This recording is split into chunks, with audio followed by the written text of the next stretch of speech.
పవన్ కళ్యాణ్ ఈ మధ్యన మాట్లాడుతున్న తిరుపతి లడ్డు కార్యక్రమం ఏంటి, డెరాగటరీ స్టేట్మెంట్స్ ఏంటి, ఇన్సైటింగ్ అని 14 సెక్షన్స్తో నేను అఫీషియల్గా పంజాగుట్ట పోలీస్ స్టేషన్ అండర్లోనే కదా ఆపోజిట్ కాలనీ అమెరికా ఉంటున్నాను కాబట్టి నేను వచ్చి మీకు అఫీషియల్గా కంప్లైంట్ ఇస్తున్నాను.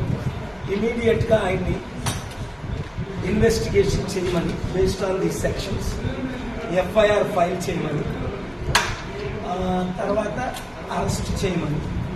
ఇది మీకు ఇచ్చిన action copy to the president of India, prime minister of India, chief justice of India, home minister of India, governor of Andhra Pradesh, speaker of the assembly Andhra Pradesh, CBI central bureau investigation వీరికి కాపీలు పంపిస్తున్నాం. మీరు దీన్ని ఎఫ్ఐఆర్ చేసి నాకు దాన్ని